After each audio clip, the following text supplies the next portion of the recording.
Hi, my name is Peter Andras. I'm a professor at Edinburgh Napier University. This is my lecture series on the evolution of complex systems. This is lecture 7, Society and its Reproduction, and this is part 2 of lecture 7. In this part, we will continue looking at human societies, and in particular, we will look at how human artifacts and writing constitute memories, how the educational system is the core reproduction system of the human society. Then we will consider in parallel the system of religion and the system of science. And finally, we will look at identity violations and adaptations in the context of the education system.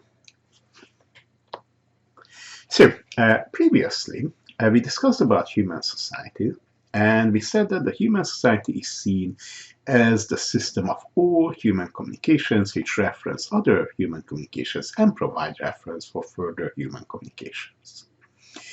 Now, we discussed what are the meaningful and meaningless communications, and we concluded that human society can be conceptualized in this way as an abstract communication system where the humans are the communication units, abstract communication units, and their communications constitute the human society itself.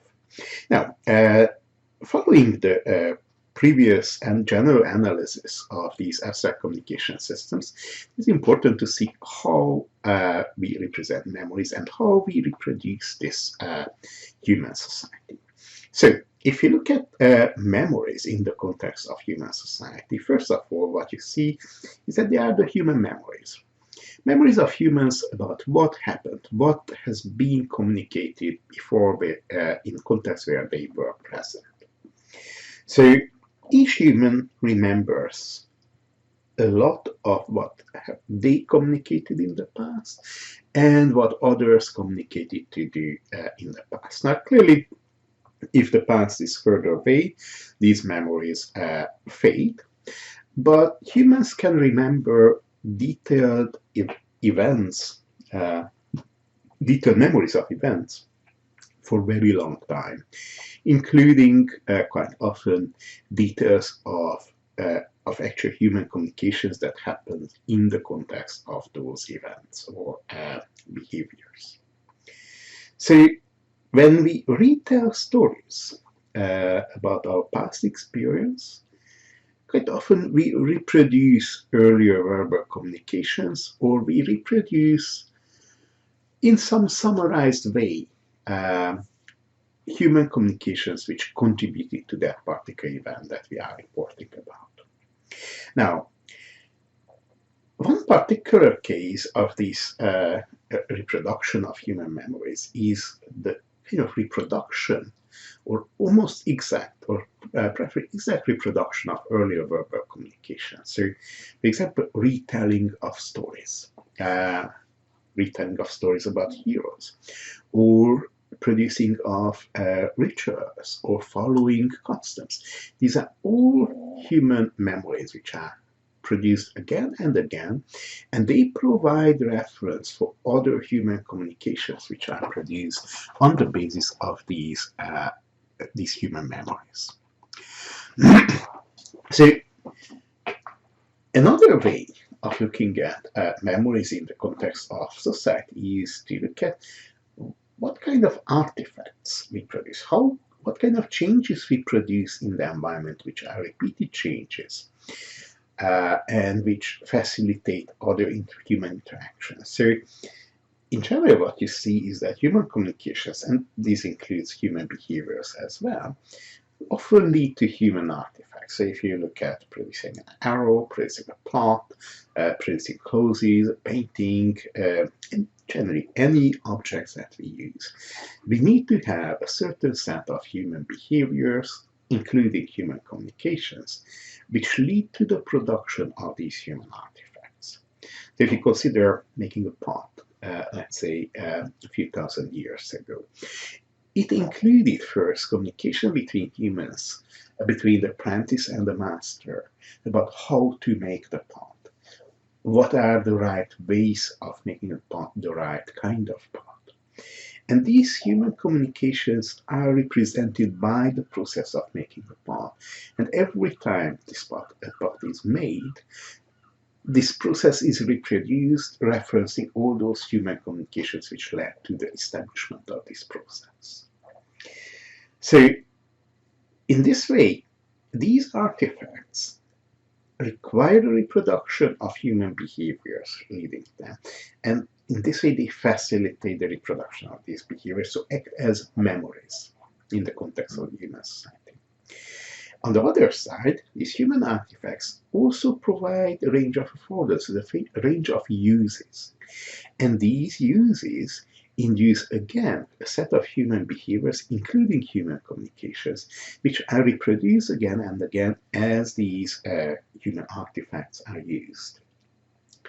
So, for example, if you consider a sword, there are certain ways of using a sword, and there are communications associated with the using of the sword. In the same way, if you look at a chair, there are certain ways of communicating in the context provided by the existence of a chair, and certain uses of the chair which induce a number of human communications. Or if you look at religious artifacts, for example, let's say a certain arrangement of stones with certain kind of pictures painted on them, they induce a particular kind of behavior from a group of humans which follow the reproduction, or which induce the reproduction of communications between them. So overall, what we can see is that these artifacts can be considered a form of human society memories, which facilitate the reproduction of human communications within society. Now, moving further, one particular artifact involves the writing. Now, if you look at the origins of writing, what you see is that this really starts with the counting of artifacts. Now, here the artifacts are essentially animals, for example, sheep, where what makes them into an artifact is the association of them as a property of a human. So until the sheep roam around widely and they don't belong to humans, they are not artifacts. But making them a property of humans, such that the human who is owning them can use them, for example, can milk them, can take the wool off them, and so on. That turns these animals into human artifacts by associating to them the human ownership. Now, counting of these artifacts is really at the root of writing. The first forms of writing were about counting animals, counting sheep and goats. Now, this leads to the development of writing, where other things of human communications are memorized. So initially, the writing serves the purpose of memorizing of how many animals are there, how many animals are traded between humans, what number of animals are agreed to be traded, possibly in the future. So these events are written down, and that leads to the development of writing, which then can record all kinds of human communications beyond the number of animals that are available or which are traded with others. In both contexts, both in the counting context and in the generalized writing context, the human writing allows humans to record human communications, including the human behaviors, like descriptions of what happens. And in this way, writing facilitates reproduction of memorized communications. So the writing expands human memories. It goes beyond the human brain, requiring the memorizing in the brain of events and communications, and provides a generalized and easily expandable way of recording human communications, which can facilitate later the reproduction of these communications. In fact, if you look at writing, in the basic sense, when you read the writing, you do reproduce the communications that was recorded in that piece of writing. Now, the information subsystem of the society deals with the processing of memories of human communications. And as we see, the memories of human communications are partly the memories of individual humans about what communications they experience, what behaviors, events they experience. These are partly human artifacts which facilitate the reproduction of certain human communications related to the affordances provided by these artifacts, and also communications which lead to the production of these artifacts. And finally, the writing, which allows massive storage or memorizing of human communications and the reproduction of all these human communications. So, the information subsystem of the society deals with the processing of all these memories and the generation of derived memories from these memorized human communications. And these define identity of the social system, where the identity tells you what is right and what is wrong. So, as I said, these like human memories, human artifacts, and in particular on the written text. Now, if you look at the identity of the social system, that is defined by this information subsystem. And this is, for example, what kind of rituals are the correct rituals, and which are the ones which are incorrect. What kind of forms or reports are in the right format, for example, in the context of an organization of a company. Or in kind of general sense, especially in early societies, who is a human, recognized as a human, and who is not. So, for example, the Greeks considered all those humans who did not speak Greek barbarians, because they would speak like bar, nothing understandable in Greek. So, the identity of the society tells what kind of human behaviors, what kind of human communications are practiced in the society, including what is the language of the society, which is accepted as the society defining language, and everything else that does not fit these rules, including those who cannot speak this language, are outside of the society because they do not fit the identity of the society. So you can see this identity definition clearly in the case of tribes or early humans. But you can see it also in companies. For example, each company has an identity definition, what the company does, what are the ways of organizing the company, what are the correct and incorrect forms of communications within the company. And those which do not fit into this identity definition, they do not belong to the company. Well, in the same way, in the case of a group of friends, there are certain rules that friends need to fit, and if they don't, they get exposed from the group, and others may get invited who are willing to fit the rules of the identity of that social group. So what you see is that society, we talk about society in kind of general sense. Of course, it includes the overall society, but we are also talking about smaller parts of the social system and subsystems like companies, groups of friends, and so on.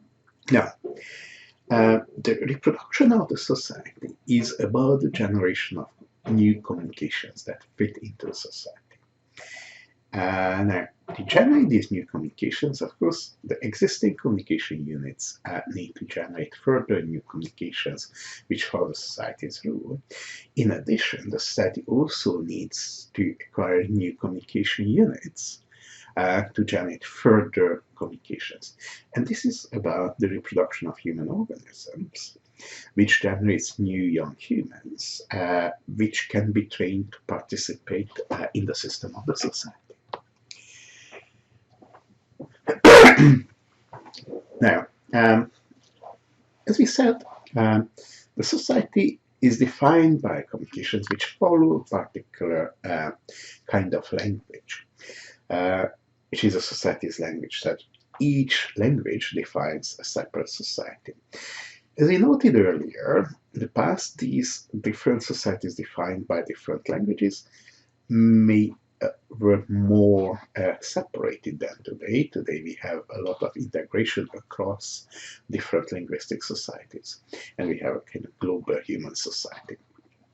Um, However, in general, the societies compete for communication units and for the communications between them. And you can see this in particular in the case of multi-ethnic societies, where there is a competition uh, in terms of the use of language.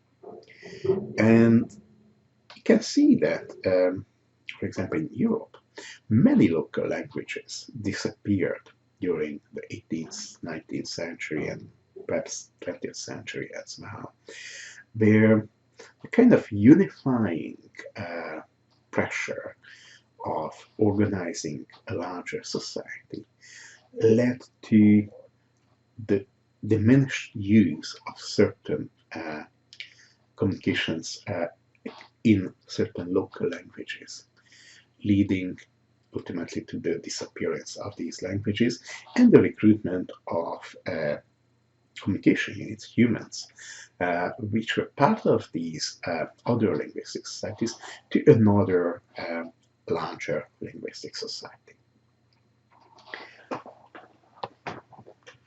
Now, looking at the society, of course, you can see also subsystems. The subsystems are defined by specialized communications, which follow a narrower selection of the language of the society. And these subsystems have an apparent function within the system of society as well. Whether from inside of these subsystems, of course, each of them has a primary function of reproducing and growing itself. In terms of examples, for example, you may consider political system, which deals with the power distributions within society, who has the power to use resources within society, or the science system, which deals with scientific knowledge production within society. Each of these have their own specialized language, and they deal with some particular aspect of the society and the society's interactions with the environment of the society. Now, in particular, let's have a look at the subsystem of education. So the education deals with the provision of the communication rule knowledge to humans. So this is teaching humans, young humans, possibly not so young humans as well, about how to communicate properly within society. Now, the education includes both informal and formal education. In the early societies, it was mainly informal education, and this involves socialization, both in the family and outside of this family.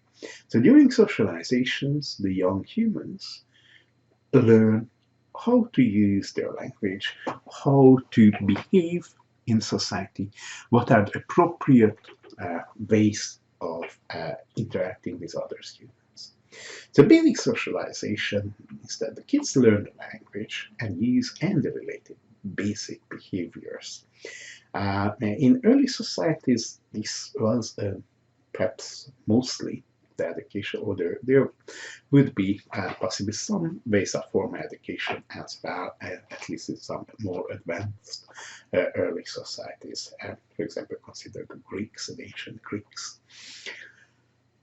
However, the family education, this basic socialization, provides the very fundamental learning.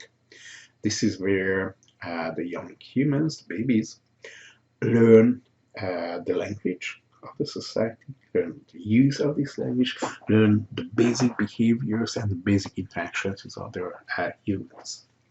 Now, in modern societies, and in fact, if you go back at least a couple of thousand years, there have been schools in many societies, and the schools are the institutions where we provide a systematic education about kind of advanced knowledge that they can be referenced during their lifetime.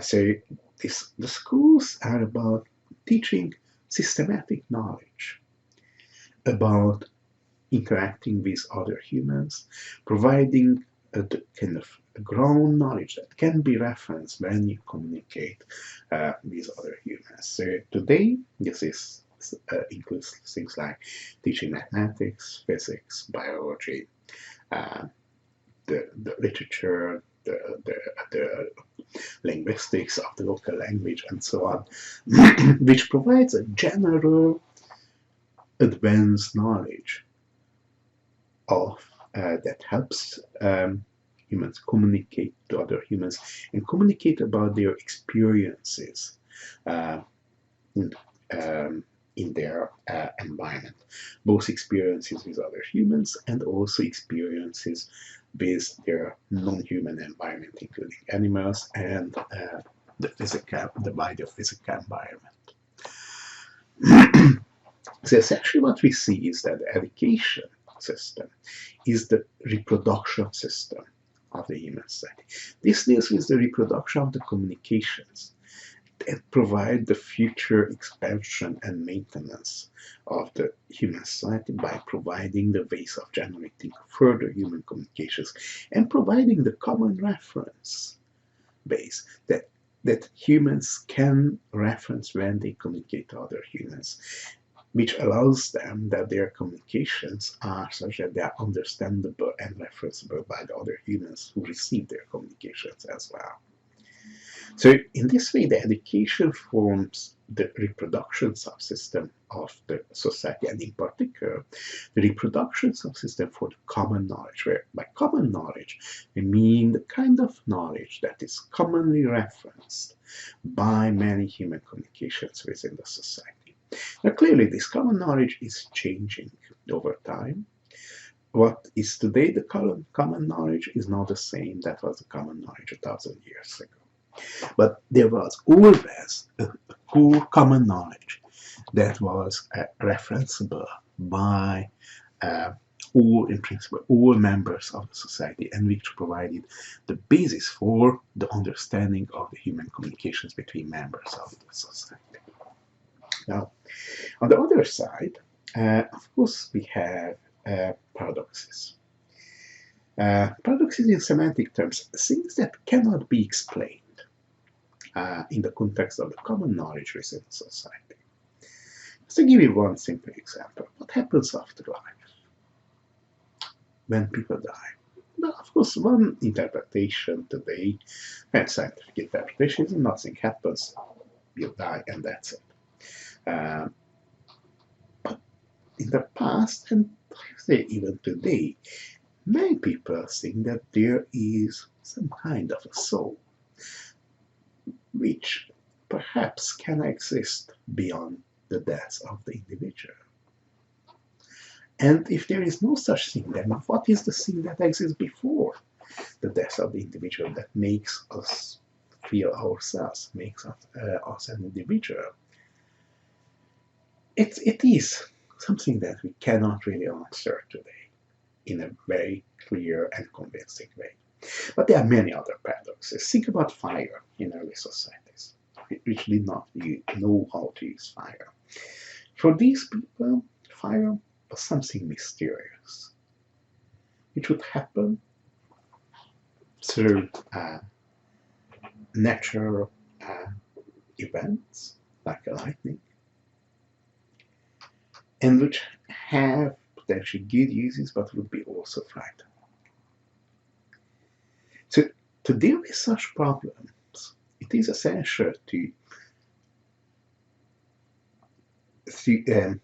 provide an explanation, because otherwise these unexplainable, paradoxical events undermine the communications within the society and potentially undermine the whole society. So there is this uncommon knowledge which deals with such problems. So, for example, in the case of the fire, you may say that, well, the gods bring the fire.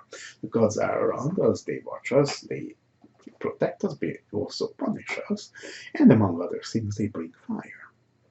Now, it is an explanation. It doesn't necessarily have to be a correct explanation in the context of the physical world. But it is a correct explanation, possibly in the context of a society which has no other way of explaining what happens with fire. Now, just to give you an example of how such problems can lead to the destruction of society,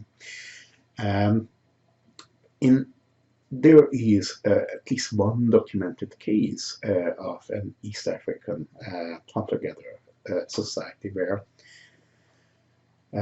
arid periods do happen time to time. And of course, they deal with the lack of rain, which cannot be explained in the context of their common knowledge, by thinking about it in uncommon knowledge terms. So they pray to gods. And in this particular society, they did pray to gods when there was a long period of no rain falling.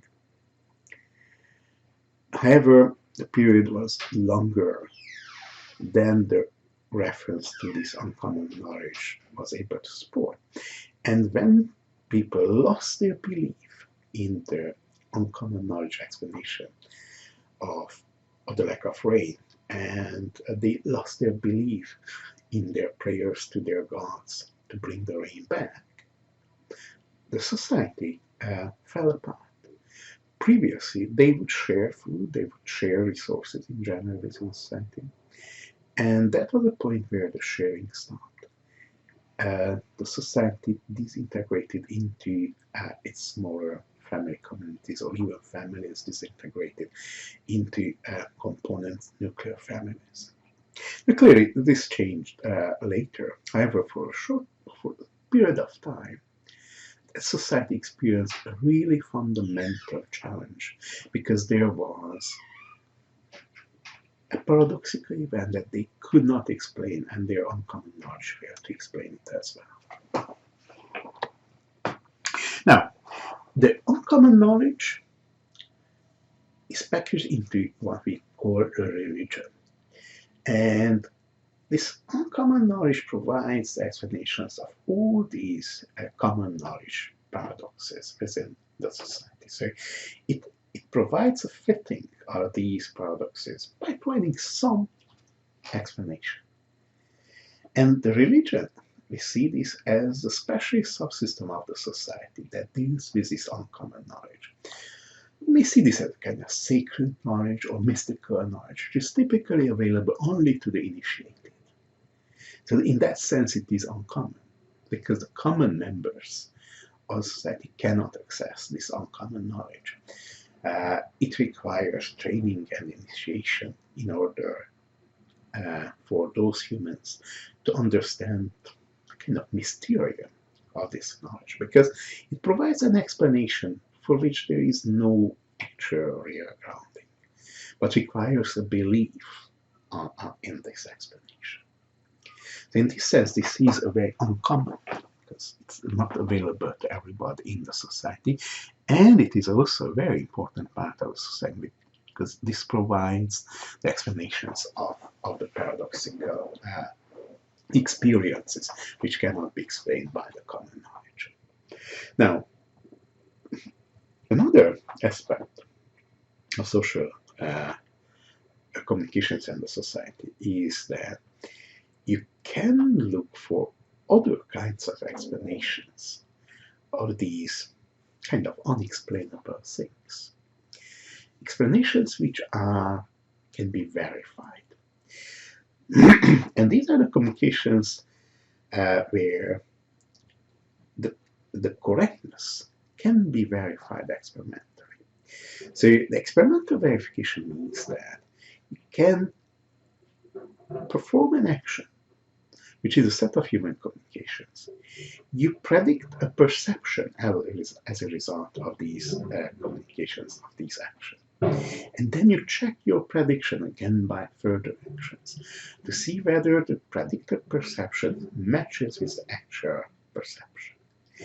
And if these predictions are matched, then you check them. And that means that your assumptions leading to the prediction, the actions that you perform, are valid. Now, this of course includes the theoretical analysis and formal proofs as well.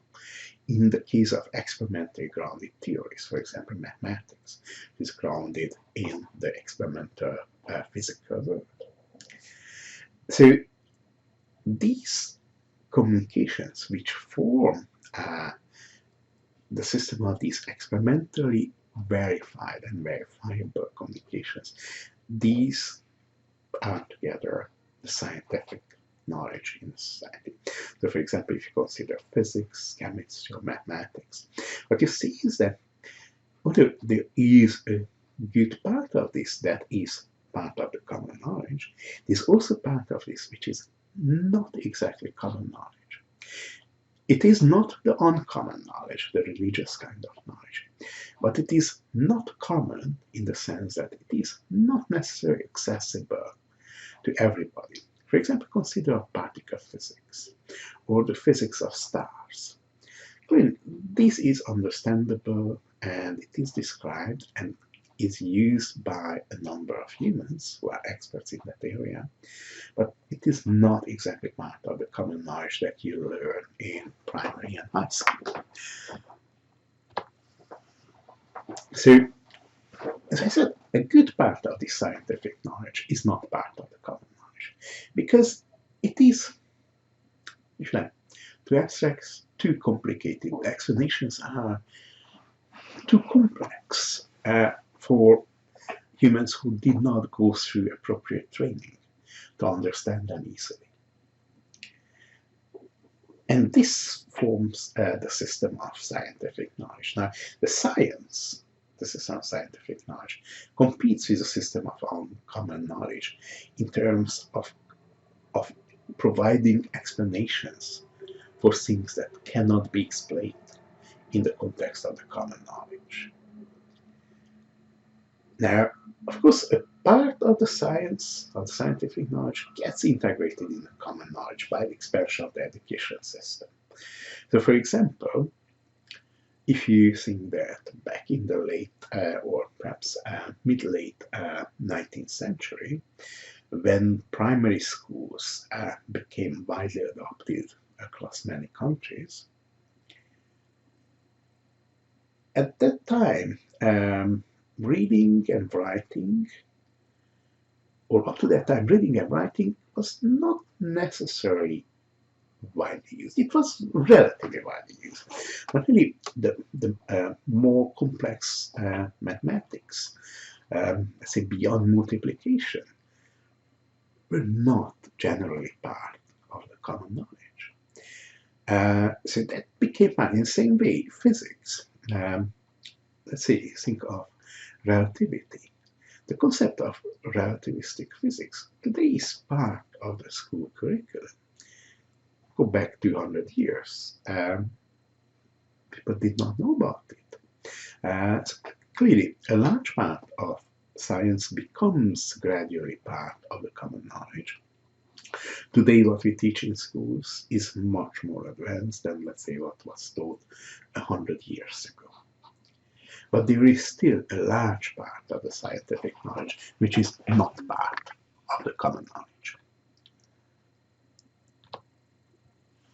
Now, if you continue looking at science, the language of science is a much narrower subset of the human language. There are much sharper continuation distributions. There are much more constrained set of communications which are allowed in the context of science compared to what is allowed in the general human language, which includes, of course, the scientific language as well. Also, of course, in science you have very specialist communications which are really not used anywhere outside of that science because they require the specialist scientific knowledge in order to be produced. But of course, these are all part of the general human language. So in a sense, science has a narrower subset, but also expands on this narrower subset with local specialist communications. Um, and these define science. So for example, if you consider mathematics, or the mathematical symbols, theorems, and the way how used, then these define mathematics, which is part of the overall language, but it is a very specialized kind of human language. In general, in science, the communications are about whether a communication can be proven to be correct in the context of science or not by some experimental validation or by some proof, referencing proven communications. Now, the actions of science are experimental checks or these theories, a set of references to earlier proven communications. So these experimental checks, think about the widely reported experiments about imaging deep space with the Webb telescope, or the experiments about the creation of particles, elementary particles like the Higgs boson in the large accelerators that we have. So these are all experimental checks, experiments executed to check theories. But you can think of much simpler experiments that involve trying out new forms of a bumper of a car, or small innovations in engines, or small innovations in very simple things like ceramics, a new form of a base, and so on. These are all experimental checks on theories and human communications, which lead to experimental checks and validation to confirm the validity of these communications which led to the experimental checks. Now, on the other side, the perceptions of science are the results of these experimental checks. So after the execution of experiments or the references to previous proven communications, you come with some new scientific communication, some new which is about the results of these. So these are the perceptions. So these are either validations of the experimental assumptions or the falsifications of the experimental assumptions when the predictions do not match with the expected outcomes. Now, the meaningful communications in science are those that fit this framework of experimental, validatable, falsifiable context. So if a communication can be interpreted in this context, then it is part of science. However, if it cannot, then it is not part of science. So these are communications that lead to invalid or experimental uncheckable communications. So for example, you may consider religious communications where you say that there is God and God does this or that. Clearly there is no experimental verification of whether God exists or not, or how the God does those things that are claimed to be done by God. But clearly these are outside of the range of scientific communications and not part of science. Now, these wrong communications are the faulty communications in science. Of course, we find errors and failures as well. So, for example, if you consider Lysenko's genetics, so this was a genetical theory in the 1950s in the Soviet Union, which was built as a kind of competing theory of genetics and aimed to explain how animals and plants and other living beings evolve. And Lysenko's genetics followed the general rules of science, but the premises were wrong. Essentially, they assumed that exposure to environmental conditions will have a relatively quick impact on the genetics of the organisms they were experimenting with plants, and ultimately it proved to be wrong. And today there is no continuation of Lysenko's genetics. Because you find example of failure as well. Alchemy was considered a valid science for centuries until chemistry replaced it. And essentially, alchemy assumed that you can use kinds of substances, and by appropriate procedures like heating, boiling, exposure to mechanical pressure, and so on, you can turn these into gold. Now, ultimately, the premises were wrong and the rules were wrong that they assumed to apply, and this led to the dismantling of alchemy as a science. Today, nobody practices it, and it is clear that it is not a science. However, for centuries it was practiced until it was proven to be wrong. Interestingly to note that actually you could transform these substances into gold by appropriate changes, but those changes and the conditions for those changes are so far away from what can be implemented in most cases today that they are practically not realizable. These are conditions that might happen, for example, in the middle of the stars. Now, adaptation in science happens in response to identity violations. The identity is a set of scientific communications that can be validated experimentally by or biological reasoning. Now, this is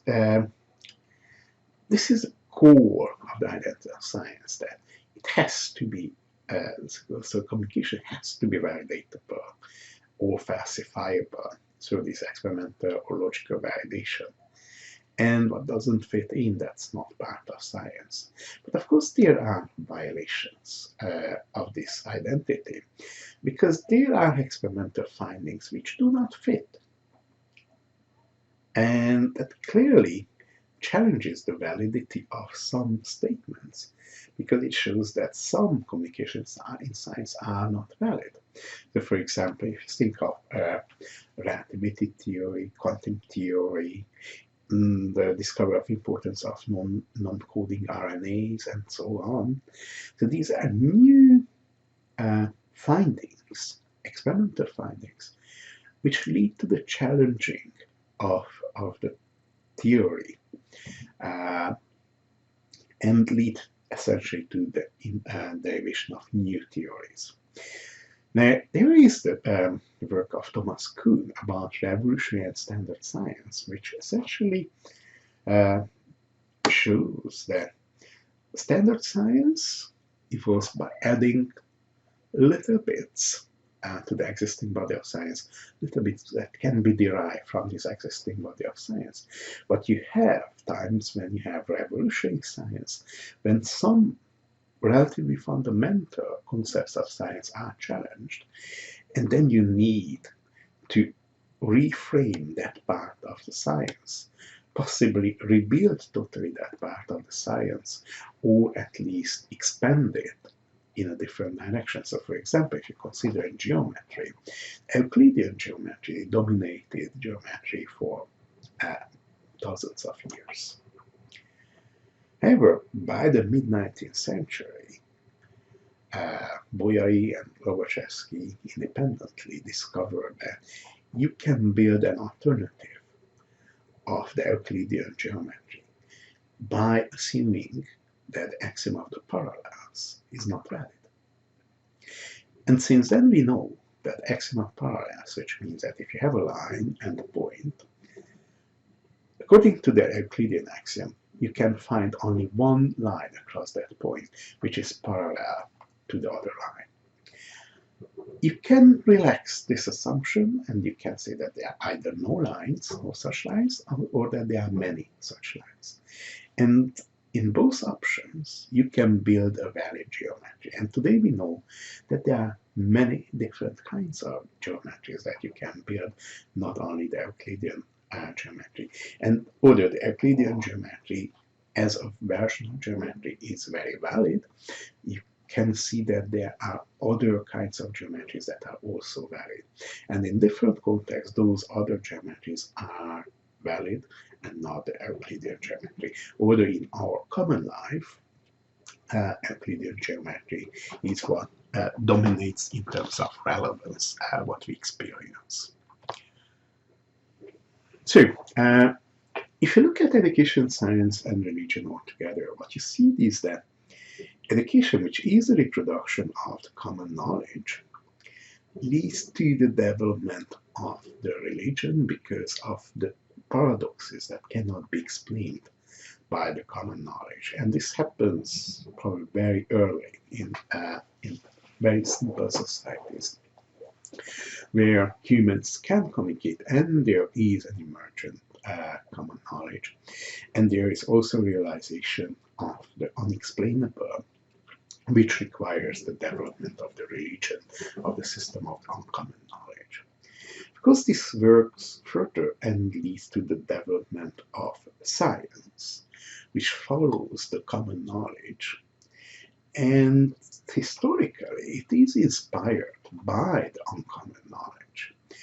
It is inspired by the logical deductions that are used in the context of the uncommon knowledge to be applied to practical things, experimental things, and that leads to the development of science and the competition between the science and religion, the scientific knowledge and the uncommon knowledge, to explain things that cannot be explained in the context of the common knowledge. And ultimately, this leads to the expansion of science and the squeezing out of the religion. However, I should note that the squeezing out of religion does not necessarily mean the elimination of religion. Of course, today, there are many people who are atheists and who do claim to not believe in religion or in the kind of uncommon knowledge. However, what you can see is that among these people as well, and in general across society, practically everybody believes in some kind of uncommon knowledge, even if it's not called necessarily religion, which explains the things that they cannot explain otherwise. So, finally, education communications reference science and also religious communications. In the past, education communication or the common knowledge reference much more widely religious communications. Today, this is reversed, and the reference is mostly to scientific communications, but there is still some reference to religious communications. And in this way, the religion and science influence the education system, and sometimes this influence or the competition between these influences becomes quite important and becomes politically important, influencing how resources are managed in a society. Now, if you look at the education system, the identity of the education system is defined by the ways how the education communications are produced, how the common knowledge is produced. This is used to reproduce and expand the society. And those education communications which serve this purpose fit the identity of the education communications. Now, the education communications, of course, the identity of the education system is based on the identity of the society, which of course relates to the linguistic identity, but also the wider identity of what fits into society and what not. And that social identity of the society defines, to a good extent, the identity of the education system. And in addition to that, there are other components of the education system which define what are the valid forms of education and what are not. Now, identity violations, of course, happen in the education system as well. These are cases where the education doesn't work or leads to undesired consequences. So, for example, if the education leads to within society hatred, that's not an intended outcome unless it is a society where there is a competition between multiple societies and the elimination of one society is aimed by the other society. The education of irrelevant knowledge. The Leninism was seen as relevant knowledge in communist countries and in the education of communist societies. But today this is seen as a largely irrelevant knowledge in the context of our educational systems.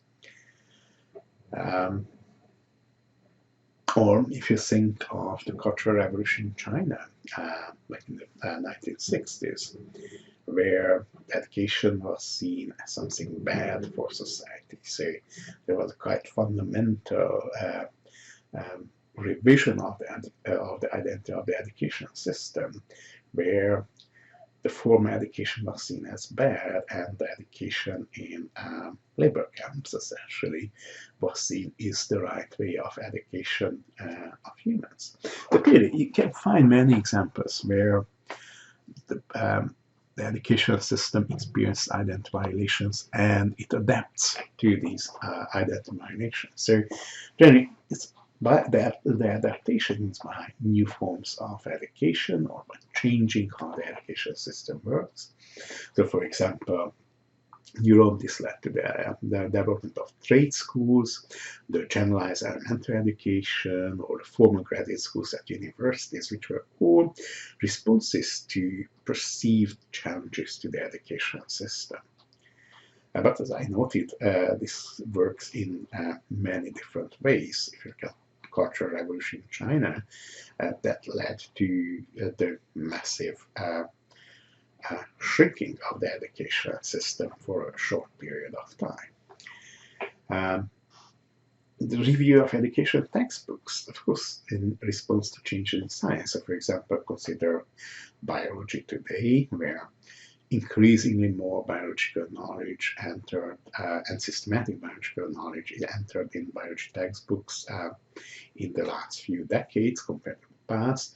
Or if you look at physics, where the change happens from perhaps the 1930s onward to the 1960s, when a large part of previously considered high science in physics enters the textbooks and becomes part of the common knowledge in physics. We can look at kind of shorter term adaptations, for example, in universities, where challenges to the university where it seems that some departments are not producing useful outcomes, they get reorganized, and sometimes some departments get closed and other departments grow. For example, philosophy departments in the UK, many universities have been closed and merged into other departments. Later, sometimes they are recreated, but clearly, as the educational system sees itself, it adapts to its experiences and its challenges. So, to summarize, in the second part we looked at the information subsystem and the definition of the society. We discussed about memories, then we said that there are the human memories, but there are also other memories, in particular human artifacts, and in particular writing, which serves as memories in the context of the human society. Then we discuss about the reproduction of the communications within human society, and said the education system is this specialized subsystem which deals with the reproduction of the common knowledge. So this is the knowledge that humans use in their everyday life, which is to large extent learned by socialization, partly family, partly peer socialization, and partly by formal education, which is referenced regularly in human communication and allows human society to maintain itself and to grow. Then we noted that there is always a set of paradoxes in any human society, and the resolution of these communication paradoxes of things that cannot be interpreted in the context of common knowledge is the development of the uncommon knowledge, which forms a system of religion. And this provides the explanation of all these things which are unexplainable in common knowledge, be that the soul or fire in primitive societies. And then we talked about science, which is further reproduction element of the reproduction subsystem of the society, which deals with more advanced version of the communications, and in particular communications which are verifiable experimentally or by theoretical proofs based on already verified and experimentally grounded communications. We said that science grew out of education and religion, and today it is a large part of the reproduction subsystem of the society. It is not commonly used because there are always parts of science that require advanced training and knowledge in order to be understandable and usable.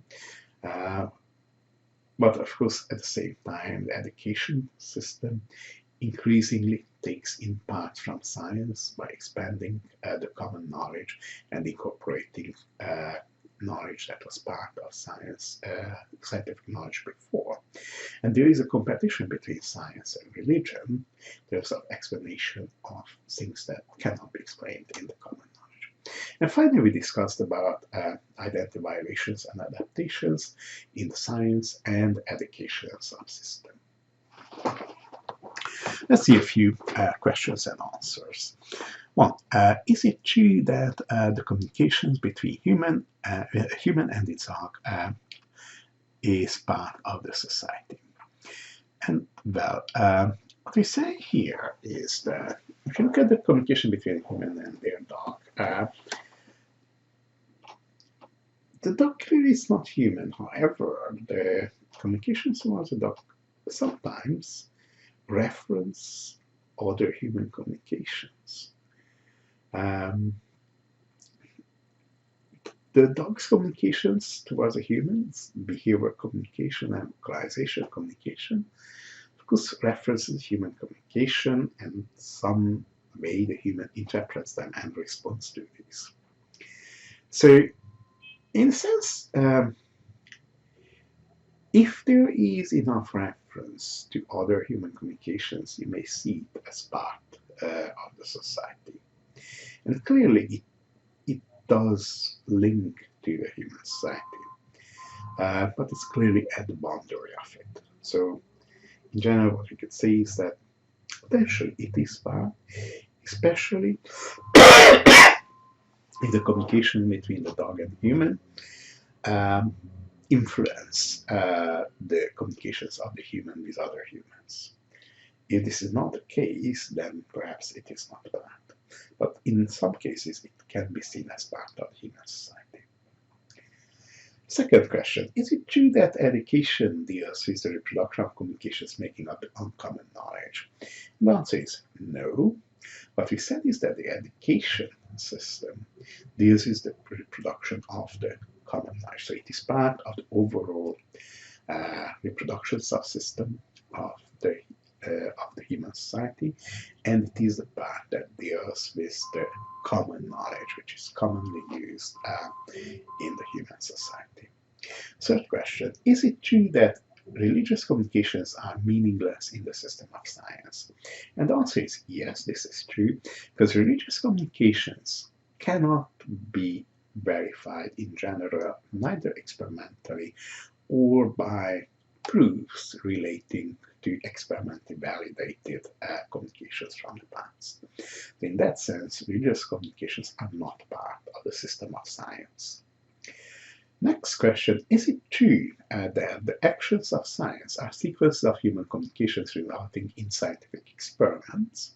And the answer is yes. Indeed, that's what we said, that the actions of science are human communications and human behaviors, which themselves are human communications or sets of human communications, which result in some kind of scientific experiment. Now, the scientific experiment might be a kind of theoretical experiment which leads to proof, or an actual scientific experiment which involves interacting with the surrounding physical world. In all cases, these are the actions of science. So this is how science impacts their environment, both the social environment and the kind of wider physical environment of